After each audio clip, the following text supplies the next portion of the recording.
जय हिंद। आप सभी को फिर से एक नए वीडियो में हार्दिक स्वागत, हार्दिक अभिनंदन। आशा करते हैं आप सभी लोग बहुत ही मस्त होंगे, अच्छे होंगे। जैसे कि आपको पता होगा कि हम लोगों का 4 चैप्टर चल रहा था जिसका नाम था कार्बन और इट्स कंपाउंड, जिसको हम लोग हिंदी में बात करें तो क्या कहते हैं, कार्बन और इसके यौगिक। ठीक है, अब हिंदी में नहीं लिखे क्योंकि हिंदी में भी तो सिंपल सा वही बातें होता है कि बातें को आप बार बार लिखे या तो पढ़िए तो आपको याद हो जाता है, तो लिखने से मतलब क्या है, हमको तो पता वैसे भी है। ठीक है, अब इसमें से आपको कई बातों को हमने पढ़ लिया था, बोले थे कि अब ज्यादा हमें नहीं इंतजार करना है इस चैप्टर को लेकर के, बस एक दो लेक्चर की बातें हैं, खत्म हो जाएगी जस्ट ये वीडियो, मतलब कि जस्ट ये चैप्टर खत्म हो जाएगा। ठीक है, एक आधो वीडियो में, एक आधो लेक्चर में खत्म हो जाएगा।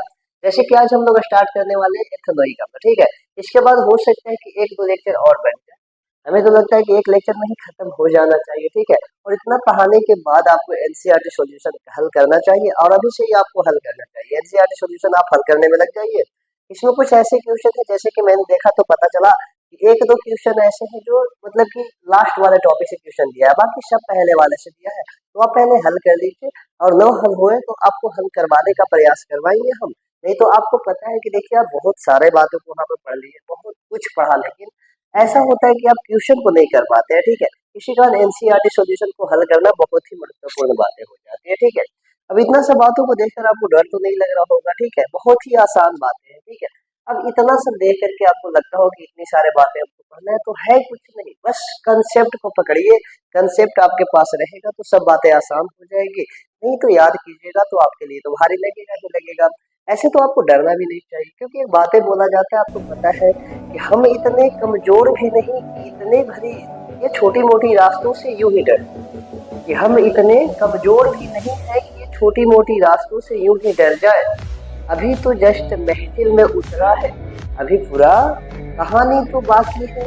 सब कहानी तो आपको ही दिखाना है ना, तो अभी तो आप लोग स्टार्ट ही किए हैं जस्ट पढ़ाई। ये भी तो क्लास 10th में है, 9th पढ़ा हूँ, थोड़ा बोला था क्लास 10th में आए तो ये थोड़ी मेरी मतलब कि ऊंचा क्लास में थोड़ा सा हाई लेवल हुआ, अभी तो पूरा पढ़ाई बाकी है। ठीक है, इसी का बोला जाता है कि अभी तो बस महफिल में उतरे हैं, अभी तो पूरा कहानी बचा, मतलब बचा हुआ है। ठीक है, आपको बताना है, इसी का अभी डर जाइएगा तो ये सब कहानी अभी खत्म हो जाएगी ना। चलिए आइए स्टार्ट करते हैं हम लोग।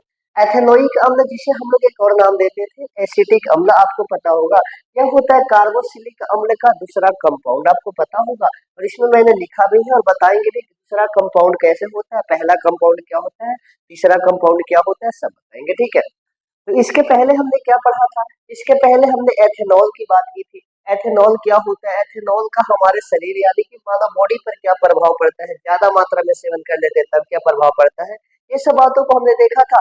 और उसका प्रयोग क्या होता है, क्या नहीं प्रयोग होता है, सब देखा था। उसका रिएक्शन भी हमने अच्छी तरीका से देख लिया था।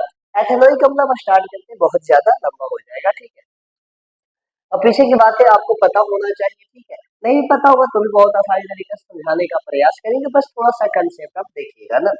एथेनोइक अम्ल कार्बोक्सिलिक अम्ल समूह का दूसरा यौगिक होता है, जिसे एसिटिक अम्ल के नाम से जाना जाता है। अब यहाँ पे दो बातें बोला है, एक बोला है कार्बोक्सिलिक अम्ल समूह का दूसरा यौगिक होता है जिसे एसिटिक अम्ल के नाम से जाना जाता है। अब क्यों कैसे जाना जाएगा आपको बताते हैं। आपको याद होगा फंक्शनल ग्रुप, फंक्शनल ग्रुप में आपको एक लिखवाया गया था कार्बोक्सिलिक अम्ल।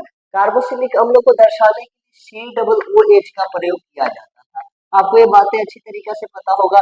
और इसको जब किसी के साथ जोड़ा जाता था तो हम लोग लगाते थे ओइक अम्ल। जैसे कि मान लिया जाए CH4 में एक हाइड्रोजन को हटा करके यदि मैं COOH जोड़ देंगे तो कार्बन कितने हो जाएंगे, जैसे कि आपको बताएं CH4 में एक हाइड्रोजन को हटा करके 3 बच जाएगा, और COOH हम जोड़ देंगे तो क्या हो जाएगा, कार्बन एक एक दो, यानी यह क्या हो जाएगा, कार्बन एक तो मीथ और कार्बन दो तो ईथ, यानी ये हो जाएगा एथेन ओइक अम्ल, यानी कि एथेनोइक अम्ल हो जाएगा। ये सब बातें आपको बता दिया गया है। ये होता है कार्बोक्सिलिक अम्ल। इस ग्रुप को हम लोग कहते हैं कार्बोक्सिलिक, मतलब कि इस ग्रुप में जितने भी कंपाउंड आएंगे ना, सबको हम लोग नाम देते हैं कार्बोक्सिलिक अम्ल समूह। अब इस समूह का दूसरा कंपाउंड होगा, फिर कैसे जानेंगे, तो कार्बन जितना रहेगा उतना कंपाउंड रहेगा, कार्बन एक रहेगा तो उसे कहते हैं पहले कंपाउंड। पहला कंपाउंड कब होता है, कब होता है, तो आपको बताया गया COOH होता है। इसे क्या कहते हैं, इसे कहते हैं मेथेनोइक अम्ल। कार्बन वन को क्या कहेंगे, मिथ, यानी मेथ में ओइक अम्ल जोड़ेंगे तो क्या हो जाएगा, मेथेनोइक अम्ल। ठीक है, और इसका एक और कॉमन नेम आपको बताया गया था, या तो नहीं बताया गया, कोई बातें नहीं, बस याद रखिएगा। इसको हम लोग कहते हैं मेथेन, यानी कार्बन एक है तो मेथ, और प्लस में मेथेन था तो एक कार्बन को हटाकर हमने जोड़ा क्या, COOH, तो क्या हो जाता है, हम लोग ओइक अम्ल जोड़ते हैं, जिसे कहते हैं मेथेनोइक अम्ल कहते हैं। बातें आपको पता होगा। तब ऐसे ऐसे आपको बहुत सारी बातें बताया गया जो कि आप पीछे पढ़ चुके हैं। कार्बन 3 रहेगा तो क्या हो जाएगा, प्रोपेनोइक अम्ल। कार्बन 4 रहेगा तो ब्यूटेनोइक अम्ल। कार्बन 5 रहेगा तो पेंटेनोइक अम्ल। इस तरह से होता है। तो कार्बन जब 2 रहेगा तो कहेंगे क्या, दूसरा कंपाउंड है। तो यही बात लिखा गया है, एथेनोइक अम्ल कार्बोक्सिलिक अम्ल समूह का दूसरा कंपाउंड होता है। जब कार्बन जितना रहेगा उतना वाला कंपाउंड हम कह देंगे, क्योंकि यहाँ पे कार्बन से ही हम गणना करते हैं, ठीक है। जिसे एसिटिक अम्ल के भी नाम से जाना जाता है, ठीक है, याद रख लीजिएगा, इसे एसिटिक अम्ल भी कहते हैं। तो आपसे सिंपल सा फॉर्मूला भी पूछा जाता है कि एसिटिक अम्ल का सूत्र क्या होता है, सिंपल सा ये होता है, ठीक है, बता दीजिएगा, बहुत ही नॉर्मल है। दूसरा पॉइंट, एसिटिक अम्ल के 3 से 4% विलयन को सिरका कहा जाता है। विलयन को ही भी लगा सकते हैं, कोई दिक्कत ना है ऐसे, लेकिन जैसे आपको सुटेबल आए वैसे लगा लीजिएगा। विलयन को ही या विलयन को सिरका कहते हैं, जिसका प्रयोग आचार परीक्षण के लिए किया जाता है। क्या बातें बोला गया, जब एसिटिक अम्ल का 3 से 4% आप लीजिएगा, कितना लेना है भी, 100% में से 3 से 4% ले लेना है और उसे जल में मिलाना है। अब आपको पता है जब किसी पदार्थ को जल में मिलाते हैं तो उसे हम कहते हैं विलयन, विलयन कहते हैं, पढ़े होंगे। 3 से 4% विलयन। अब विलयन बोला तो हमको तो इतना में समझ में आना चाहिए कि 3 से 4% एसिटिक अम्ल को हमको जल में मिलाना है, और जल में मिलाने के बाद जो हमें प्राप्त होगा उसे कहते हैं विलयन, और उस विलयन को नाम दिया जाता है सिरका। और इस सिरका का कहाँ प्रयोग होता है भाई, तो याद रखना है, आचार के परीक्षण में, अर्थात आचार के टेस्ट करने के लिए प्रयोग किया जाता है। कौन सा आचार, मतलब अम्लीय माध्यम, क्षारीय माध्यम, ऐसा मतलब प्रयोग करने के लिए इसका प्रयोग किया जाता है, ठीक है। अब आते हैं अगला पॉइंट, शुद्ध एथेनोइक अम्ल। क्या बोला जा रहा है कि एथेनोइक अम्ल में हम मिलावट भी कर सकते हैं, मिलावट जब करेंगे तो क्या हो जाता है, वह अशुद्ध हो जाता है। लेकिन जो प्योर होता है उसे हम लोग कहते हैं शुद्ध एथेनोइक अम्ल। तो शुद्ध एथेनोइक अम्ल का गलनांक बिंदु कितना होता है, गलनांक 290 केल्विन होता है। गलनांक क्वथनांक आपको अच्छी तरीके से बता दिया गया है। गलनांक मतलब कि वह तापमान जितना पर कोई पदार्थ उबलने लगता है उसे कहते हैं गलनांक बिंदु। इसे केल्विन में मापा गया। अब यदि हम डिग्री सेल्सियस में निकालना चाहें, आपको पता होगा कि तापमान दो तरीका से मापा जाता है, एक होता है केल्विन में और एक होता है डिग्री सेल्सियस में। ऐसे तो फ़ारेनहाइट में भी होता है, लेकिन फ़ारेनहाइट ज्यादातर उपयोग नहीं होता है। जब भी होता है तो केल्विन में होता है और डिग्री सेल्सियस में होता है। डिग्री सेल्सियस में करने के लिए आपको पता है कि 273 होता है। 273 को हम लोग क्या कर देंगे, 290 में से घटा देंगे। घटाने के बाद कितना आएगा, 10 में से 3 गया 7, यहाँ बचा 8, 8 में से 7 गया 1, यानी 17 डिग्री सेल्सियस। तो 17 डिग्री सेल्सियस होता है। यदि सेल्सियस में मैं बात करूं तो इसका गलनांक बिंदु कितना होता है, 17 डिग्री सेल्सियस होता है। जिस कारण से यह ठंडे के दिनों में क्या होता है, जम जाता है। बहुत सी मस्त मस्त बातें बोला है क्या, क्या बताइए। अभी गर्मी का समय है तो अभी लगभग आपके आसपास या तो हमारे आसपास टेम्परेचर कितना है, टेम्परेचर का मतलब तापमान लगभग 30 से 35 डिग्री सेल्सियस, 40 डिग्री सेल्सियस। हो सकता है गर्मी में ज्यादा भी चल जाता है भाई, 40 42 से चल जाता है। लेकिन ठंडे के समय में आपको पता है कि तापमान बहुत कम आ जाता है, यहाँ तक कि 7 degree Celsius, 5 degree Celsius, 4 degree Celsius ऐसे आ जाता है। तो बताइए, जब तक इसको 17 डिग्री सेल्सियस मिलेगा तब तक यह द्रव अवस्था में रहेगा, लेकिन 17 डिग्री सेल्सियस जैसे ही कम होने लगेगा तो यह कौन सी अवस्था में बदल जाता है, जमने लगता है। मतलब कि घी जैसे होता है ना जमा हुआ, वैसे जमने लगेगा और जम जाता है। जिसका मतलब अब जमेगा तो इसका नाम दूसरा बदल दिया जाता है, ठीक है। और जमने के कारण इसका नाम ग्लेशियल एसिटिक अम्ल है, ठीक है। पहले तो एसिटिक अम्ल था, लेकिन जम जाता है तो इसे कहते हैं ग्लेशियल एसिटिक अम्ल कहते हैं। बस इतनी सी बात है। आगे, कार्बोक्सिलिक अम्ल के समूह में उपस्थित यौगिक की प्रकृति अम्लीय होती है। बहुत ही आसान होता है, बातें बोला है क्या कि देखिए, कार्बोक्सिलिक अम्ल समूह के जितने भी यौगिक है, जैसे कि आपको पता है कार्बन 1 तो मेथेनोइक अम्ल, कार्बन 2 तो एथेनोइक अम्ल, और कार्बन 3 तो प्रोपेनोइक अम्ल, ऐसे ऐसे करके 10 तक हम लिख लेंगे अभी। लेकिन इसमें से जितने भी यौगिक है ना, सभी का प्राकृतिक कैसा होता है, तो अम्लीय होता है। अब अम्ल के बारे में बात कर रहे हैं। अम्ल है यह एक तरीका से, तो इसका प्रकृति कैसा होगा भाई, अम्लीय ही होगा ना। इसकी प्रकृति कैसी होती है, अम्लीय होती है। बातें आपको याद रख लेना, याद क्या रखना है, ऐसे भी पता है। इतना था आपके एसिटिक अम्ल जिसे हम लोग कहते हैं एथेनोइक अम्ल के बारे में, ठीक है। ये नॉर्मल सी बेसिक सी बातें हैं, और इसका मतलब कि ये नॉर्मल सा, जैसे हम लोग एथेनॉल के बारे में बात किए थे ना, उसी प्रकार से इसका भी ये नॉर्मल सी बातें पढ़े हैं, ठीक है। अब आपका कहना होगा कि जिस तरह से हम एथेनॉल का प्रयोग पढ़े थे, हार्मफुल इफेक्ट पढ़े थे, क्या इसको भी पढ़ना है? नहीं, इसका हमें उतना ज्यादा नहीं पढ़ना है, क्योंकि इसका ज्यादातर मात्रा में उपयोग नहीं होता है, ठीक है। इसकी कुछ रिएक्शन दी हुई है आपके एनसीईआरटी में, तो रिएक्शन को हम लोग कर देते हैं, ठीक है। अब अगला टॉपिक आता है हमारा एथेनोइक अम्ल की, ठीक है। अब यहाँ तक कोई आपको डाउट होगा तो जरूर कर सकते हैं।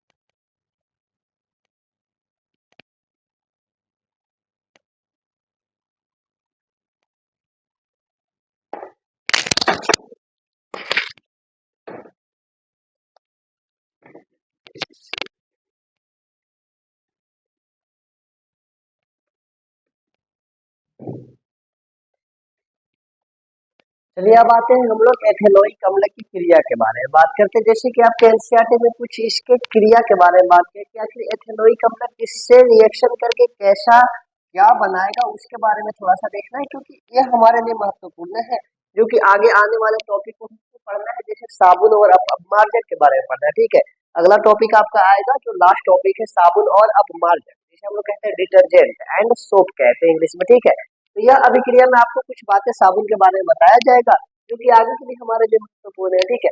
पहला अभिक्रिया का नाम है एस्टीकरण अभिक्रिया। अब एस्टीकरण अभिक्रिया क्या होती है हम लोग तुरंत समझेंगे। जैसे बोला गया, जब एथेनॉल की क्रिया, एथेनॉल बोल रहे सॉरी, जब एथेनोइक अम्ल की क्रिया एथेनॉल के साथ किसी उत्प्रेरक अम्ल की उपस्थिति में कराई जाती है, तब एस्टर का निर्माण होता है। अतः इस अभिक्रिया को हम एस्टीकरण अभिक्रिया कहा जाता है, ठीक है। अब क्या बोला गया सिंपल सी बातें में, कि जब एथेनोइक अम्ल को एथेनॉल के साथ क्रिया कराना है, और किसका उपयोग लेना है भाई, किसी अम्ल, आप कोई भी अम्ल ले सकते हैं उत्प्रेरक के रूप में। जैसे आपको उत्प्रेरक बताया गया था कि उत्प्रेरक वैसे पदार्थ होते जो अभिक्रिया की गति को तेज कर देते हैं। अब उत्प्रेरक कोई भी हो सकते हैं, जैसे कि आपको वहां पे निकेल और प्लेटिनम बताया गया था, लेकिन यहाँ पे क्या बोला है, कोई भी अम्ल लीजिए, ठीक है। अब उत्प्रेरक निश्चित नहीं होते, कुछ भी हो सकता है, ठीक है। तो यहाँ पे उत्प्रेरक के रूप में आपको कोई भी अम्ल लेना है, जिसकी उपस्थिति में आपको एथेनोइक अम्ल से क्रिया किसको करवाना है, एथेनोइक अम्ल की क्रिया करवाना है एथेनॉल के साथ में। तो आपको रिएक्शन के बाद क्या प्राप्त होगा, एस्टर। एस्टर प्राप्त होगा, तो इसी कार्य से अभिक्रिया को नाम देते हैं एस्टीकरण। समझ में आई बात है? कुछ बातें और लिखी है, उसको भी हम लोग समझेंगे। अब बात करें कि भाई रिएक्शन कैसे लिखेंगे, ये सब तो नॉर्मल सी बातें होती है, लेकिन सबसे थोड़ा सा हार्ड लगने वाला पार्ट होता है तो रिएक्शन ही होता है, ठीक है। तो रिएक्शन को मैं आपको आसान करके लिखने का बताओ, मतलब लिखने का प्रयास करूंगा और बताऊंगा, ताकि आपको समझ में आ जाए, ठीक है। तो देखिए, सबसे पहले हमको लेना क्या, एथेनोइक अम्ल। एथेनोइक अम्ल को परिभाषा, को परिभाषा बोलते हैं, सूत्र तो पता होगा, CH3COO H होता है, ठीक है। प्लस में किसके साथ रिएक्शन करवाना है, एल्कोहल यानी C2H5OH के साथ रिएक्शन करवाना है। साथ में क्या बनेगा, तो आपको बनाना है एस्टर। अब एस्टर का फॉर्मूला क्या होता है हमें भी पता नहीं है, आपको बनाना है। तो बस एक बातें बता रहा हूँ, ठीक है।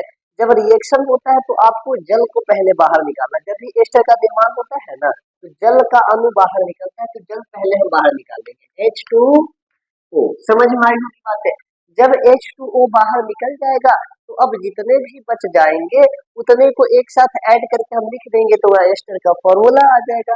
जैसे मैं समझूं तो ध्यान से समझिएगा। कार्बन यहाँ पे देखिए, हमको जल यहाँ पे बाहर निकालना, तो जल का फॉर्मूला होता है H2O, यानी हाइड्रोजन यहाँ पे दो निकाल दे और एक ऑक्सीजन से क्या बन जाएगा, जल बाहर निकल जाएगा, यानी यह बनेगा क्या, यह बच जाएगा CH, यानी कि तीन थे था तो बचेगा दो ही ना, और यहाँ पे सी का सी बच जाएगा। ऑक्सीजन दो था तो ऑक्सीजन केवल एक रह जाएगा और एच का एच रह जाएगा। ये रह जाएगा क्या, जल बाहर निकलने के बाद। अब इसके साथ रिएक्शन करेगा तब क्या बनेगा, कार्बन दो ठे पहले से दो ठे और आएगा तो कितना हो गया, कार्बन चार आ गया, जिसे हम लोग कहते हैं कार्बन चार, ऐसे लिख देंगे। ठीक है, कोई दिक्कत, ध्यान समझिएगा। कार्बन यहाँ पे एक और एक दो और यहाँ पे दो चार हो गया। हाइड्रोजन कितने हो जाएंगे, एक दो और दो और पांच कितना, पांच दो सात, सात और एक आठ, यानी हाइड्रोजन कितने हो जाएंगे, हाइड्रोजन आठ हो जाएंगे। ठीक है, अब हमारा क्या बच जाता है, कार्बन भी लिख दिया, हाइड्रोजन भी लिख दिया। अब बच जाता है केवल ऑक्सीजन के बारे में। तो ऑक्सीजन कितने हैं भाई, एक ऑक्सीजन यहाँ पे, एक ऑक्सीजन यहाँ पे, यानी ऑक्सीजन कितने हैं, दो थे।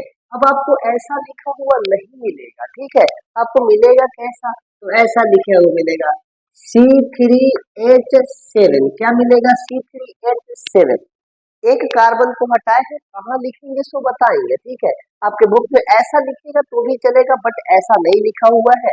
कार्बन चार है, हमने तीन लिखा, एक कार्बन गया कहाँ तो बता रहे। हाइड्रोजन आठ है, सात लिखा, एक गया कहाँ तो बता रहे, एक कहाँ जाएगा। यहाँ पे हमने कार्बन एक ले लिया। अब यहाँ पे ऑक्सीजन दो है तो दो थे ऑक्सीजन को ऐसे लिख सकते हैं क्या, नॉर्मल सी बात है। अब यहाँ पे एक हाइड्रोजन को हटाए थे तो यहाँ पे एक हाइड्रोजन को हम लिख देंगे। ठीक है, ये होता है आपका एस्टर, इसे क्या कहते हैं, एस्टर कहते हैं। नॉर्मल सी बात है भाई, थोड़ा सा आप दोबारा क्या कीजिएगा, प्रयास कीजिएगा, दो बार तीन बार चार बार प्रयास कीजिएगा तो आपको आसान लगेगा। ठीक है, इसे कहते हैं एस्टर। अब हमने एस्टर का फॉर्मूला तो याद नहीं किया, कैसे हुआ, पहले जल को बाहर निकाला। अब जल को बाहर निकालने के बाद क्या हो गया, जितने भी बचे सभी को हमने एक साथ मिला करके लिख दिया, तो वह हो गया एस्टर का निर्माण। ठीक है, अब आगे थोड़ा सा हमको जानना है कि सामान्यतः एस्टर की गंध कैसी होती है, मृदु। मृदु मतलब कि क्या होता है, फूल के गंध आप जानते हैं, फूल मतलब कि जानते होंगे, जैसे फूल का गंध आप सूंघोगे तो पता चलेगा वैसा कैसा होता है। ठीक है, तो उसी के समान होती है, जिसका प्रयोग इत्र यानी कि परफ्यूम बनाने के लिए किया जाता है। जैसे परफ्यूम जो होता है ना, उसको बनाने के लिए क्या किया जाता है, एस्टर का प्रयोग किया जाता है। इस प्राप्त हुए एस्टर को पुनः NaOH यानी कि सोडियम हाइड्रोक्साइड क्षार के साथ क्रिया करवाया जाता है, तब पुनः एल्कोहल तथा कार्बोक्सिलिक अम्ल का सोडियम लवण, जिसे हम लोग कहते हैं साबुन, बोले थे ना कि साबुन आएगा, तो कार्बोक्सिलिक अम्ल का सोडियम लवण जिसे हम लोग कहते हैं साबुन बनता है। इस कारण से इस अभिक्रिया को साबुनीकरण, जिसे इंग्लिश में कहते हैं सेपोनिफिकेशन कहते हैं। ठीक है, अभी सभी क्रिया में साबुन का निर्माण हो रहा है, फिर तो सिंपल सा सेपोनिफिकेशन कहेंगे ना। अभी सभी क्रिया को भी हमें कुछ प्रॉब्लम ही नहीं है, अब आराम से कर सकते हैं हम। ठीक है, कैसे क्या करना है देखिएगा ध्यान से ना। यहाँ पे सबसे पहली बात है तो हमें एस्टर लेना है। देखिए प्राप्त हुए एस्टर, प्राप्त हुआ है मेरा एस्टर, एस्टर क्या है, C3H7, COOH, यही है ना एस्टर। अब एस्टर की क्रिया किसके साथ करवाना है भाई, NaOH यानी सोडियम हाइड्रोक्साइड के साथ करवानी है। अब सोडियम हाइड्रोक्साइड के साथ करवानी है तो सबसे पहला बात बोला है कि आपको सबसे पहले क्या बनेगा, एल्कोहल बनेगा। एल्कोहल के रूप में एथेनॉल बनता है, एथेनॉल का C2H5OH बनेगा। ठीक है, अब बाहर क्या बनेगा, C2H5 तो हमने निकाल दिया, सिंपल सा देखिए ना, यहाँ पे यदि मैं C2H5 निकाल दूं, देखिएगा C2H5OH ऐसा बाहर निकाल दे तो यहाँ पे बचे क्या, यहाँ पे मैंने निकाला है क्या, C2H5OH, C2 निकालेंगे तो क्या बचेगा, कार्बन एक बचेगा। H5 निकाले तो हाइड्रोजन कितना बचेगा, 2 बचेगा। H5OH निकाले यानी कि कार्बन तो अब निकाले नहीं, कार्बन यहाँ पे रह जाएगा। ऑक्सीजन एक निकल चुका है तो ऑक्सीजन हम यहाँ पे एक ही लिखेंगे, और हाइड्रोजन भी एक यहाँ से निकला है तो हाइड्रोजन को इसको भी हम हटा देते हैं। समझ में आई बात है क्या, नहीं। कार्बन तीन है, हमने कार्बन दो यहाँ पे निकाला, दो निकाले तो एक बचेगा। हाइड्रोजन कितना है भाई, पांच निकाले हैं, यहाँ सात है तो दो बच जाएगा। और कार्बन का कार्बन लिख दिया, ऑक्सीजन का ऑक्सीजन लिख दिया, केवल एक ऑक्सीजन हटाए हैं क्योंकि एक ऑक्सीजन निकल गया है। दूसरा हाइड्रोजन भी हटा दिया क्योंकि यहाँ पे हाइड्रोजन भी निकल रहा है पुनः। ठीक है, मतलब किसका फॉर्मूला, अब साथ में क्या आ जाएगा, NaOH आ जाएगा। अब दोनों को ऐड करेंगे तो क्या होगा, कार्बन एक है, कार्बन एक और एक कितने हो जाएंगे, दो हो जाएंगे। तो हम लिखेंगे क्या यहाँ पे, कार्बन दो लिखेंगे। ठीक है, एक एक दो कार्बन, हाइड्रोजन यहाँ पे दो और एक हाइड्रोजन यहाँ पे है तो कितना हो जाएगा हाइड्रोजन थ्री हो जाएगा, C2H3। अब आगे क्या हो जाएगा, सी यहाँ पे बचा है, मतलब कि यहाँ पे कार्बन तो लिख चुके हैं, हाइड्रोजन भी लिख दिया हमने। अब क्या बचा, ऑक्सीजन यहाँ पे एक बचा है और एक यहाँ पे बचा है, यानी ऑक्सीजन कितना बचा है, दो बचा है। साथ में यहाँ पे Na बचा है, तो Na को लिखेंगे। लेकिन आपके बुक में तो ऐसा दिया हुआ ही नहीं है, इसको हमने ऐड करके लिखा है। लेकिन यदि मैं रियल में देखूं तो कैसे लिखाएगा, देखिएगा, यहाँ पे कार्बन दो है तो मैं कार्बन एक कर दूं तो कार्बन एक होगा, यानी एक हट जाएगा, और हाइड्रोजन जितना है उतना ही छोड़ देते हैं, ठीक है। ऐसे लिख सकते हैं CH3। अब आपके मन में सवाल होगा कि लिखने के लिए लिख सकते हैं, लेकिन यहाँ पे कार्बन एक गया कहाँ, पे लिखेंगे, चिंता मत लीजिए, कार्बन एक लिखना है। ऑक्सीजन दो है तो ऑक्सीजन दो को हम ऐसे लिख सकते हैं क्या, ऐसे लिख सकते हैं। और साथ में क्या आ जाता है, Na है। हाँ, यहाँ पे अब आपको थोड़ा सा समझना होगा, यहाँ पे हमने डबल बॉन्ड, अब डबल ऑक्सीजन दिया है तो डबल डबल ऑक्सीजन के बगल में क्या लेते हैं, मान लिया जाए। ध्यान से फिर से समझिएगा, फिर से मैं समझाने का प्रयास कर रहा हूँ, ठीक है। यहाँ पे ऐसे लिख सकते हैं क्या, कार्बन दो है तो मैंने कार्बन एक लिखा, और कार्बन एक कहाँ गया सो बता रहे हैं, ठीक है। अब हाइड्रोजन तीन है तो हाइड्रोजन तीन लिख दे रहे हैं। एक कार्बन यहाँ से हटाया था तो एक कार्बन हम यहाँ पे दे देते हैं, ठीक है। क्योंकि आपको पता है कार्बोक्सिलिक अम्ल का सूत्र क्या होता है, COOH होता है क्रियात्मक समूह, आपको पता है। और डबल ऑक्सीजन है तो डबल ऑक्सीजन हम ऐसे लिख देंगे, और साथ में Na, इसे कहते हैं एक प्रकार का, क्या कहते हैं, इसे कहते हैं कार्बोक्सिलिक अम्ल का सोडियम लवण। क्या कहेंगे, कार्बोक्सिलिक अम्ल, कार्बोक्सिलिक अम्ल का COOH तो था ना, तो H किसके द्वारा हटाया गया, सोडियम के द्वारा हटा दिया गया, ठीक है। अब हटाया गया तो इसे कौन आकर जुड़ा है, सोडियम आया है, तो इसे ही कहते हैं कार्बोक्सिलिक अम्ल का सोडियम लवण कहते हैं, जिसे हम लोग साबुन भी नाम देते हैं, साबुन बनता है, जिस कारण से इस अभिक्रिया को साबुनीकरण मतलब कि सेपोनिफिकेशन कहते हैं, इसे ही नाम देते हैं साबुन, ठीक है। अब इसे आप मिटा सकते हैं, आपके बुक में ऐसा दिया हुआ है, तो हमें बताने का तरीका था कि आप ऐड करके भी लिख सकते हैं, ऐसे भी लिख सकते हैं, आपको जैसा अच्छा लगे वैसा लिखना चाहे, जैसे आपको आसान पड़े वैसा लिखिए, इसमें किसी को कोई प्रॉब्लम तो होना नहीं चाहिए। ऐसे हमने रिएक्शन किया, आशा करते हैं आपको बहुत आसान लगा होगा। अब इसके बाद इसका ही दो और रिएक्शन बन जाता है, पहले आप यहाँ तक अच्छी तरीके से उतारिए, और वह बहुत ही छोटा छोटा है, आपको रिएक्शन ऐसे ही करते करते आ जाएगा, ठीक है। पहले यहाँ तक उतारिए।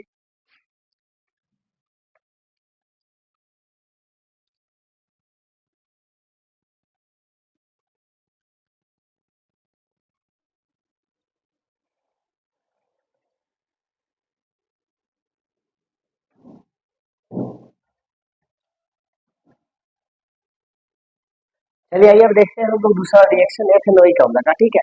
पहला रिएक्शन आपको आशा करते हैं बहुत अच्छी तरीके से समझ में आया होगा, थोड़ा प्रयास करना पड़ेगा, ऐसा बात हो रहा है कि बहुत ही आसान है, लेकिन हाँ, आप सोचिए कि हमारे लिए आसान है और प्रयास कीजिए तो आपके लिए जरूर आसान होगा, ठीक है। दूसरा रिएक्शन है क्षार के साथ क्रिया। अब क्षार के साथ क्रिया करवाना है तो क्षार के रूप में हम लोग ज्यादातर NaOH यहाँ पे ले रहे हैं हमेशा, ठीक है। जैसे कि आपको पीछे बताया गया कि NaOH क्षार दिए तो यहाँ भी क्षार देंगे, ठीक है। तो एथेनोइक का अम्ल क्षार, क्षार के रूप में क्या लेंगे भाई, तो लिख लीजिएगा NaOH लेंगे, ठीक है। क्षार किसके साथ, तो NaOH के साथ क्रिया कर सोडियम एथेनोएट, जिसे हम लोग एक और नाम देते हैं सोडियम एसीटेट भी कहते हैं, क्या करता है कि जब क्षार के साथ रिएक्शन करेगा कौन, एथेनोइक अम्ल, तब क्या निर्माण करेगा, सोडियम एथेनोएट, जिसे सोडियम एसीटेट भी कहते हैं, बनाता है तथा जल बाहर निकालता है। भाई सिंपल सी बातें बोल दिया, हमको भी रिएक्शन पता नहीं है, बस रिएक्शन करेंगे, होगा क्यों नहीं होगा, बहुत आसान होता है, ठीक है। हमको भी इसका सूत्र पता नहीं, सोडियम एथेनोएट का सूत्र क्या होता है, तो आप कैसे पता कीजिएगा जब तक कि आप रिएक्शन नहीं कीजिएगा। सबसे पहले तो आपको लेना क्या है भाई, सबसे पहले आपको एथेनोइक अम्ल लेना है, C2, अच्छा CH3 C double O H, ठीक है। किसके साथ रिएक्शन करेंगे, तो NaOH के साथ रिएक्शन हमको करवा देना है। रिएक्शन के बाद सबसे पहली बातें बोला है कि जल आपको बाहर निकाल देना है, और सोडियम एथेनोएट तो बनेगा, लेकिन जल निकलेगा तब आपको देखना पड़ेगा कि आखिर हमको सूत्र प्राप्त करना है, तो पहले जल को बाहर निकालना होगा। इसके पहले बताएं तो आपको थोड़ा याद होगा कि जल को पहले हम बाहर निकालेंगे तो पता चल जाएगा कि आखिर हमारा बन गया है, ठीक है। देखिएगा यहाँ पे यदि मैं जल को बाहर निकाल दूं H2O, तब क्या बाहर बनेगा। अब हमको देखना है सोडियम एथेनोएट का फॉर्मूला। तो ध्यान से देखिएगा, यदि मैं इसमें से H2O निकाल दूं तो क्या बचेगा, सी का सी, H दो ठी निकल चुका है तो कितना बचेगा, H एक मैंने लिख दिया, क्योंकि देखिए H दो निकला है तो H हमने एक लिखा, कार्बन का कार्बन फिर रह गया, ऑक्सीजन यहाँ पे एक चला गया तो एक नहीं लिख रहे हैं, एक केवल लिख रहे हैं, फिर हाइड्रोजन का हाइड्रोजन प्लस में NaOH, ऐसा है क्या। अब दोनों को एक साथ मिलाएंगे तो हमारा बन जाएगा सोडियम एथेनोएट, सिंपल सी बातें है ना। इसको लिख कैसे सकते हैं, सी एक यानी कार्बन एक और एक कितना हो जाता है, कार्बन दो हो जाता है, C2 कार्बन एक कार्बन दो, C2 हाइड्रोजन एक एक दो और एक तीन यानी H3। अब यहाँ पे देखते हैं ऑक्सीजन एक और एक दो यानी ऑक्सीजन कितना, दो, और एक बचा Na। ये होता है आपका सोडियम एथेनोएट का फॉर्मूला। हमने ना, हमें तो याद है ना, तो हमने कुछ किया, बस रिएक्शन के थ्रू पता कर लिया इसका फॉर्मूला क्या होगा, तो सोडियम एथेनोएट का फॉर्मूला ये होगा। अब आपको थोड़ा सा हैरानी होगा कि ऐसा लिखा नहीं है तो सजा करके तो लिखने आपको आ जाएगा ना। देखिए इसको ऐसे लिख सकते हैं क्या, CH3, आपको पता है कि कार्बन एक रहता है तो हाइड्रोजन तीन, एल्काइल समूह पता है ना, एल्केन पहले था लेकिन एक हाइड्रोजन क्या सोडियम के द्वारा हटा दिया गया तो एक तो कम होगा ना, तो यहाँ पे एक कार्बन गया कहाँ भाई, तो एक कार्बन लिखेंगे अभी, यहाँ पे एक कार्बन लिखते हैं, यहाँ से जो हटाया, अब डबल ऑक्सीजन है तो दो ठे ऑक्सीजन ऐसे कर देते हैं, कोई दिक्कत नहीं है, साथ में Na, कोई दिक्कत तो होना नहीं चाहिए, तो इसी प्रकार से लिखा हुआ है, इसे ही कहते हैं सोडियम एथेनोएट या सोडियम एसीटेट भी कहते हैं, ठीक है, सोडियम एसीटेट। अब ये तो बातें आपको पता होगा, जल का निर्माण करेगा, ये बहुत ही आसान रिएक्शन है, CH3COON सोडियम एसीटेट बना देगा, सिंपल सी बातें हैं। ये था आपका दूसरा रिएक्शन, कितना आसान। दूसरी अब लास्ट इसका रिएक्शन आता है, तीसरा रिएक्शन जिसे हम लोग कहते हैं NaCO3 तथा NaHCO3 के साथ क्रिया। ऐसे तो दिया नहीं है, आपके बुक में लिखा हुआ है सोडियम हाइड्रोजन मतलब सोडियम कार्बोनेट तथा सोडियम हाइड्रोजन कार्बोनेट के साथ रिएक्शन, इसको हमने सूत्र के रूप में लिखा ताकि आपको आसानी हो, ठीक है। तो सोडियम कार्बोनेट तथा सोडियम हाइड्रोजन कार्बोनेट के साथ रिएक्शन करके एथेनोइक अम्ल क्या बनाएगा वो देखते हैं। सबसे पहली बात है तो हम लोग लेते हैं एथेनोइक अम्ल C2H5, नहीं CH3 COOH प्लस में किसके साथ करवाना है, NaCO3। अब यहाँ पे ध्यान से देखिएगा, बोल दिया है कि आपको जल भी बाहर निकालना है, कार्बन डाइऑक्साइड भी निकालना है, तो H2O प्लस में जल भी बाहर निकालेंगे और कार्बन डाइऑक्साइड भी बाहर निकालेंगे, तो बनेगा हमारा क्या, सोडियम एसीटेट ही बनता है। सोडियम एसीटेट का तो फॉर्मूला आपको वैसे पता है, पता हो चुका है, आप डायरेक्ट लिख सकते हैं, लेकिन लिखने का तरीका भी बता दिए। सबसे पहले इन दोनों को क्या कीजिएगा, ऐड करके बाहर तो निकाल लिए हैं, अब जितना निकाले उतना आप हटा लीजिएगा, बाकी दोनों को जोड़िएगा। अब जोड़ने के बाद क्या होगा ना कि आपको एक हाइड्रोजन कम होगा, हाइड्रोजन कम होगा तो आप दोनों तरफ बैलेंस कर दीजिएगा, तो आपको दोनों तरफ बैलेंस हो जाएगा। जैसे बोला है सोडियम एसीटेट का, तो सोडियम एसीटेट का क्या होता है, CH3COONA होता है, ये भी तुरंत मैंने बताया। कैसे आएगा सब बताया, वैसे ही आपको प्रक्रिया जारी रखना है, बस आपको घटा करके देखना है और फिर जो बचेगा ना इन दोनों को ऐड करना है तो आपको वैसा आ जाएगा। और बैलेंसिंग के लिए आपको ऐसा लगा देना है, यहाँ पे दो थे और यहाँ पे दो लगाना होगा ताकि बैलेंस हो जाए, क्योंकि आप चैप्टर नंबर 1 में अच्छी तरीका से पढ़े हैं, रिएक्शन जब तक बैलेंस नहीं होता है तब तक वह गलत रहता है, रिएक्शन बैलेंस रहेगा तभी आपका रिएक्शन बिल्कुल और बिल्कुल क्या होता है, सही होता है, ठीक है। ये था आपका पहला। अब दूसरा आता है, इसी में सोडियम का हाइड्रोजन कार्बोनेट के साथ करना है, तो फिर से लेते हैं CH3COOH, ठीक है, किसके साथ क्रिया करवाना है, NaHCO3 के साथ। अब रिएक्शन के बाद क्या तैयार होगा, H2O प्लस में CO2 प्लस में क्या होगा, तो सोडियम एसीटेट बनेगा। कैसे बनेगा यहाँ पे मैं बता दे रहा हूँ, बाकी इसका आप लोग कर लीजिएगा। देखिए हाइड्रोजन दो टे है, तो हाइड्रोजन दो टे हम बाहर निकाल चुके हैं, यहाँ पे हाइड्रोजन दो लिखे, कार्बन कितना है, एक कार्बन बाहर निकाले हैं, ठीक है। चलिए इसको मैं ऐड करूंगा तो कैसे ऐड होगा, कार्बन एक का एक रह जाएगा, हाइड्रोजन कितना है, दो का दो है, ऑक्सीजन 2 और 1 3 आ जाएगा, ऑक्सीजन 3 आ जाएगा। क्या ऐसे लिख सकते हैं क्या? इतना तो आसान बातें समझ में आ रहा होगा। अब ऐसे हमको लिखने से ये बेनिफिट होता है, ये फायदा होता है कि अब आसानी तरीके से हम पता कर सकते हैं कैसे निकालेंगे। कार्बन को एक बाहर निकाले हैं, तो कार्बन एक बाहर निकालेंगे तो क्या बच जाएगा मेरे पास? केवल एच बच जाएगा। और एच कितना निकाले भाई? 2 ठे निकाले हैं, तो केवल एच ही बच जाएगा ना। कार्बन तो निकल चुका है, यहाँ से हट चुका है। और हाइड्रोजन 3 है तो 2 हटा दिए, तो कितना बचा? 1 बचा। अब यहाँ पे फिर कार्बन है, कार्बन को मैंने लिखा। ऑक्सीजन 3 ठे बाहर निकालना है, यहाँ पे 2 ही ऑक्सीजन है तो दोनों हट जाएगा और एक यहाँ से हट जाएगा। ऐसा कीजिए कि आप 3 ऑक्सीजन यहीं से हटा दीजिए, सिंपल सी बात है। इधर वाला है ना, 3 ऑक्सीजन यहीं से हटा दीजिए, यहाँ छोड़ दीजिए, यहाँ का यहाँ रहने दीजिए। डबल ऑक्सीजन का डबल ऑक्सीजन, हाइड्रोजन का हाइड्रोजन, प्लस में Na का Na, H का H, C का C, और ऑक्सीजन 3 थे हट चुका है ना। अब आपके पास ये बच जाता है। अब ये बचने के बाद यदि ऐसा फॉर्मूला तैयार होता है तो आपका रिएक्शन बिल्कुल सही है ना, तो बैलेंस कीजिएगा तो आएगा, तो ठीक है। ध्यान से देखिएगा, इसको मिलाएंगे तो क्या हो जाएगा? कार्बन 1 और 1 कितना होता है भाई? कार्बन 2 हो जाएगा। हाइड्रोजन 1 2 3, यानी हाइड्रोजन 3 हो जाएगा। ऑक्सीजन 1 और 1 2 हो जाएगा, ठीक है। और साथ में Na है ना, तो इसको हम ऐसे लिख सकते हैं क्या? ध्यान से देखिएगा, इसको मैं ऐसे लिख रहा हूँ। अब इसे मिटा देता हूँ, मैं इसे मिटा देता हूँ ताकि आपको पता चले, ठीक है। अब इसको हम ऐसे लिखें, कार्बन 1 हटाए, आपको पता है कार्बन 1 रहता है तब ना हाइड्रोजन 3 होता है।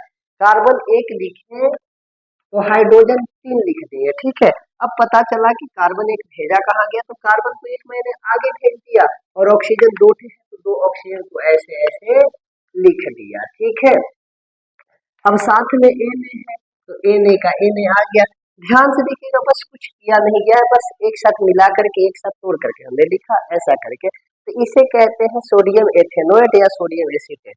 बनाता वही है, साथ में बस हाइड्रोजन मतलब कि जल और कार्बन डाइऑक्साइड बाहर निकालता है, ठीक है।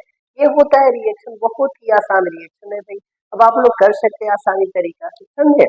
तो ऐसा है रिएक्शन, बस इतना ही था रिएक्शन। अब हमारा आने वाला टॉपिक और एक लास्ट टॉपिक है हमारा, साबुन एवं अपमार्जक, जिसे हम लोग कहते हैं इंग्लिश में सोप एवं डिटर्जेंट कहते हैं, जिसको बहुत आसानी तरीका से हम लोग पढ़ेंगे और उसको एक लेक्चर में खत्म कर देंगे, ठीक है। तो आज के लिए फिलहाल हम इतना ही छोड़ते हैं, फिर मिलते हैं ऐसे मजेदार नेक्स्ट वीडियो में। तो आज के लिए सभी को धन्यवाद।